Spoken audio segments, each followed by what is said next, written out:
Starting at the very top of the list here, we got Brody Hopkins, we got Theo Gillen, we got Carson Williams. Those feel like I don't know, Carson Williams included. He's a very polarizing player. Those feel like the no doubt or maybe more likely top 100 names. Certainly Brody Hopkins and Theo Gillen, right? At least for me. But yeah, thoughts on top of the system here. I don't know what to think about Carson Williams at this point. I mean, Theo Gillen, I love. I like everything that we've heard about him so far, and then Brody Hopkins maybe has one of the more high impact arsenals of all the pitchers that we've talked about here today. His fastball is exceptional. The curveball is pretty exceptional. The cutter, sweeper, like his pitch mix is just dynamic. Yeah, Brody Hopkins is just power, power, power stuff. I mean, his arm is so fast and he's so explosive down the mound. Obviously, fastball, it's parking mid upper 90s, touching 101, good extension. Another guy like lower release height for a 6'4" pitcher, so it's a premium fastball. And he's got that curveball. He's throwing it in the upper 80s. I mean, JJ in his report says that is a curveball. An 88-mile-an-hour curveball, which is hard to believe, but he does throw a different, distinct breaking ball that is a sweeper slider as well, and he throws a cutter that's even harder.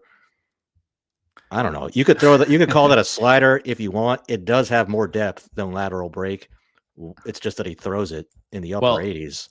Yeah, I mean, so his cutter averaged 91.5. His curveball averaged 88. His sweeper averaged 87.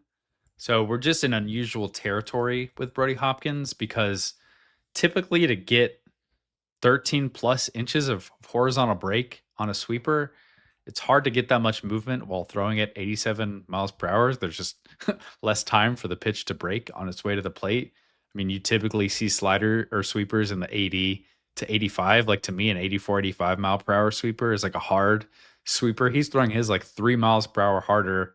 It is odd to just see a curveball with bigger velocity than a slider, which I would consider a sweeper a variant of a slider, but they are distinct shapes, like you mentioned. It's just a silly assortment of secondaries here. Call whatever you want. It's a 70 grade pitch, and the raw stuff that he has, it's not quite Jacob Misiorowski stuff, but boy, it's the some fact of that you the mention it, even in comparison, is crazy.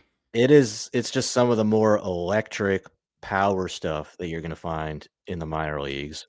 The risk is he's in double A all season and he walked 4.7 per nine or 12.2% of hitters.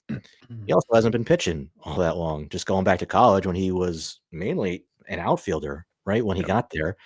So he's 23 years old. Yeah, the control is lagging right now. That definitely creates some reliever risk, but given his background, I hope he gets a long runway as a starter to see if it can click in that role. Mm-hmm. Yeah, he's super fascinating. I don't know if I have too much more to add to that, but he's just a player that seems a little bit like a unicorn, just with what comes out of his hand. Theo Gillen is a lot more traditional in terms of the prospect profile. I know he's a hitter that you've liked dating back to his underclass days as a high schooler. We're very confident in his just hitting aptitude, his upside at the plate, the athleticism, and maybe went underlooked at certain points just because he was hurt a lot and he wasn't playing a ton. That still might be a question with him at this point. He dealt with a calf injury that slowed his start to the year, but he still looks like a plus hitter. He's pretty advanced for his age. His bat speed is impressive. The swing is compact. I'll be curious to see like what the power upside is with him moving forward. JJ has a 45. I would have been hopeful that he can get to a little bit more than that. I still might be a little bit more bullish on his power, just with the athleticism, the bat speed, the body. But it sounds like he's also been doing a nice job in the outfield. He's got plus speed. It always felt like shortstop was maybe an unlikely proposition for him in the long run. The shoulder, the arm injury is tough for him. Right. But I still like him quite a bit. Where are you at with Theo Gillen? Theo Gillen has a lot of talent. It's a lot of athleticism, the speed, the patience, also a lot of injuries over the year. So I hope he can stay healthy because when he is on the field, it's a very mature offensive approach. He's working the count into his favor. He's drawing a lot of walks. He puts the ball in play. He gets on base. We haven't seen a lot of, or we didn't see a lot of game power, I should say, this year. But I agree. Like, there's more physical upside in there. It's not a light, slappy hitter. Mm-hmm. I think it probably ends up being below average game power. But even so, he can play center field. He's a plus runner, and maybe there is more power in there. I think there's some Evan Carter similarities in there with Theo Gillen, Hmm. both the good and the bad. Because Evan Carter was on the younger end of his high school class, Theo Gillen on the older end. But you look at their first year out in low a lot of similarities, similar shapes in terms of the skill set, and different injuries, but both guys who've had a lot of question marks about their health and staying on the field. But two guys who, when they are fully healthy, I like a lot. Yeah, I feel like I must be the most bullish on Theo Gillen's power potential. He like his 90th percentile exit velocity was basically neck and neck with Arjun Namala. His top end was better. His average exit velocity was better, all at the same age. And he's got a much better approach. Maybe you could say that Arjun Namala is just like a little bit more projectable physically, like he's not quite as filled out at the He same might be age. And younger. I think they were at least in their same age Yeah, they're age seasons, 19. but Yeah. both in their age 19 seasons. He might be younger. I would have to double check, but yeah, I'm definitely more bullish on the power. So that makes me like him quite a bit, but he does have the injury questions. I guess for me, the only question actually is just the durability. How long is he going to stay on the field? Because I don't really care if he throws too well or not. If he's going to be a plus defender in center field, I think you can live with a below average arm there. But he's definitely a player that I'll probably have pretty stuffed on my top 100 list. Yeah. Carson Williams, though, not so sure what I'm going to be doing with him. You've long been the skeptic of him. You're proven right this year, Ben. I should have listened to you because in our dream draft, I took him in the second round on the turn after Chase Dollander. Maybe I'd want those two back. He could still be good. It's like, look, he's number 3 in their farm system. We're not burying him, obviously. Well, his stock has tumbled a little bit since this time last year. I love the defense, right? He's a plus defender at Everyone shortstop. does, yeah. And I love the power, especially for somebody who can play shortstop. There's bat speed. I would say it's easy plus raw power. You could call it 70 raw power if you want. I mean, the 90th percentile exit velocity this year was 107. And that's extremely high for a shortstop. It's just, as a hitter, I don't know if you can call a hitter who's already reached the big leagues raw, but there's at least a lot of rawness in there. I mean, yeah, everyone saw when he if there's a spectrum of big league hitters with raw and polished, he's towards the raw side of that spectrum, regardless. Right. When he got brought up, he's just overmatched. There was 106 plate appearances and he struck out 42% of the time. And before that in AAA, he had 213, 318, 447 with a 34% K rate, which it's just hard. It's hard to make that work. Right. I think, like some guys we talk about their ability to adjust their swings and barrel up all pitch types. He's the opposite of that. He just kind of swings and misses at all pitches at a high clip. Yeah. If you make a mistake, and it's belt high, he has the power to take you deep to any part of the park. It's huge power. It's also just kind of a one plane swing, and then also he'll expand the zone too much too. So just it's a lot of swing and miss. To go with the strikeout rate, he walked just 5.7% of the time. He chased at a really aggressive rate. His miss rate was the second highest of any of the players in the division of the 20 prospects I keep kind of lumping into the combo. The only player who missed at a higher clip than him in the minors of this group was Spencer Jones, who we'll get into in a sec. But yeah, it's hard to think about a shortstop who we have graded with 60 power, 60 speed, 65 defense, 65 arm strength, and be talking about him this negatively. But like, as we always say, the hit tool is the most important. And that is the big question with Carson Williams, and potentially the aspect of his game that could limit him and just not allow him to become the sort of player that he has the upside to be, the physical tools to be. So I'm hopeful that we can see some adjustments, but it's hard to think that that's going to happen or be optimistic about that at this point. I feel like. He's a good prospect to have. It's just a scary profile for me. Right. Now let me paint the Steelman case for what could go right with Carson Williams. The strikeouts are always just going to be high, but if he's able to cut down on the swing and miss to a manageable level, in a perfect world scenario, there is there's an outcome where he ends up being like a Trevor Story type player. Mhm. And Trevor Story, when he was the same age as Carson Williams, when he was 22 years old, he was spending time between Double A and Triple A, and his slash line stories was a lot louder. Probably just a better hitter, but also is playing home games in Albuquerque, so that helps too. But also, Trevor Story had a 25% strikeout rate that year. Now, this was 10 years ago, where that was closer to red flag territory for strikeout rates for hitters compared to today. But I think Carson Williams has that type of power. Trevor Story, at least when he was in his prime with the Rockies, was a very good defender at shortstop. Mhm. And he struck out a lot too. I mean, he led the league in strikeouts one year, but he kept it to a level where the power still played. And with his defense at shortstop, he was a 4-win player pretty consistently. He had a couple 6-win seasons in there. So if you were trying to pitch me on buying Carson Williams stock, like that's what I would be pointing to. But Mhm. still, the swing and miss is just, it's scary to fully buy into right now. Yeah, absolutely. Okay, moving further down the list, we've got TJ Nichols, who had a really strong year, right-handed pitcher, Santiago Suarez, another right-handed pitcher, two recent draftees in Daniel Pierce and Brendan Summerhill, who we could talk through, and then hitters kind of rounding out the back of the list here. Who of this group is worth talking about? Who excites you? Who's maybe worth mentioning here before we move into the Yankees? You like their draft picks? I like Brendan Summerhill a lot. I might like I him even do more like. than Daniel Pierce.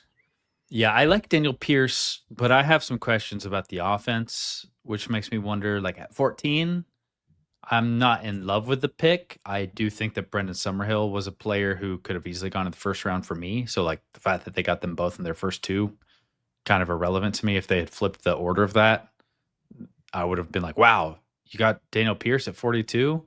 You got Brendan Summerhill right where I thought he should have gone on talent or in the range. Like, so the order doesn't matter too much for me. But yeah, I think Summerhill has one of the better pure hit tools from this past class. I'm really curious to see what sort of power he's able to add in pro ball, if any, because I know the big question, like for the people who didn't like Brendan Summerhill in the draft, it was he's playing right field.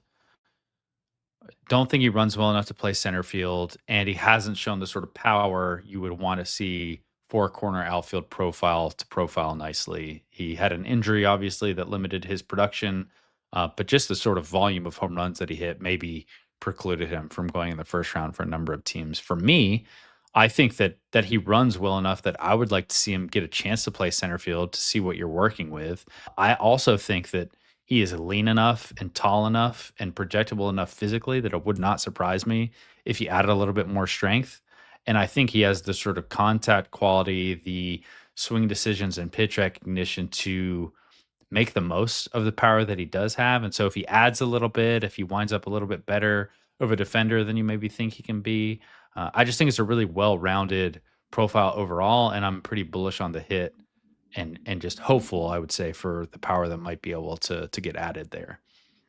Yeah, they got a couple arms in their system that I like.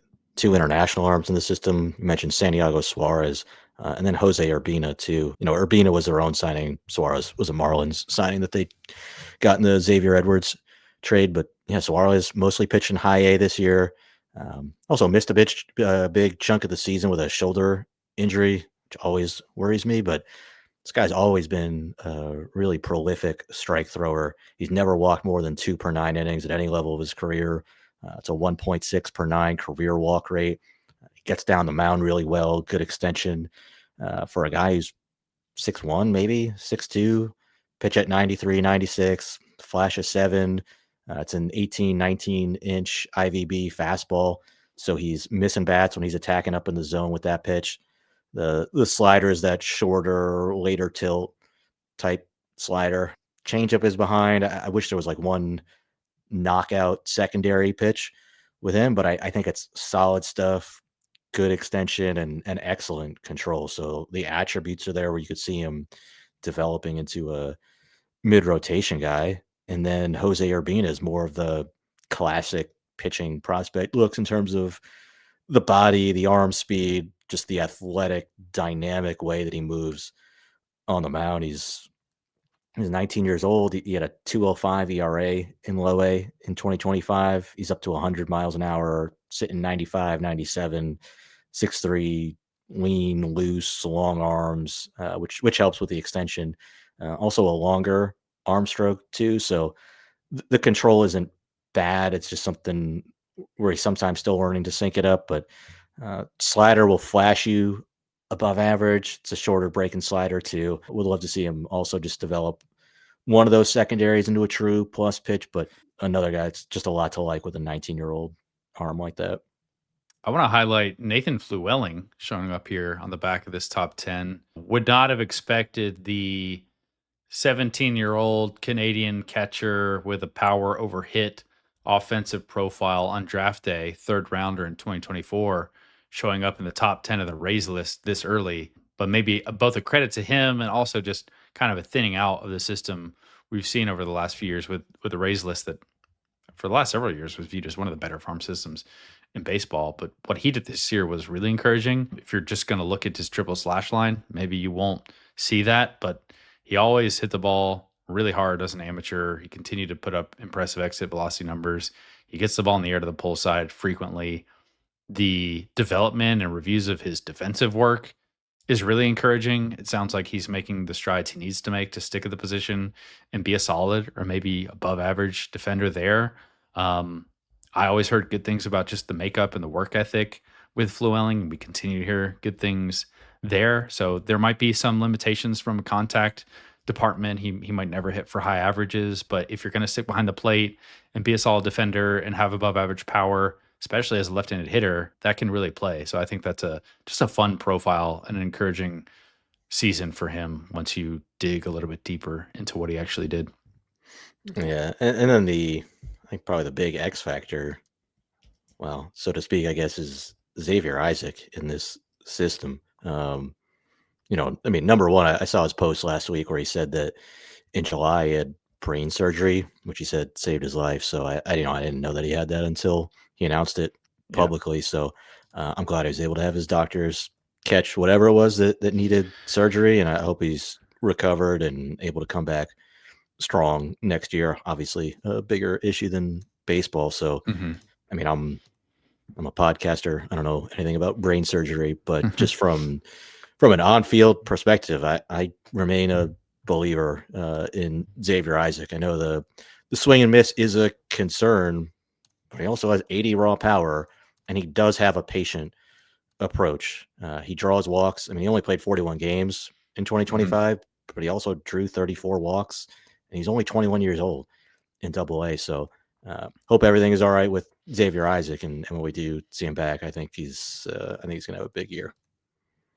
Yeah, and just to your point about the approach there, it feels like another attribute that the Rays really target. I mean, Brent Summerhill, good approach. Theo Gillen, good approach.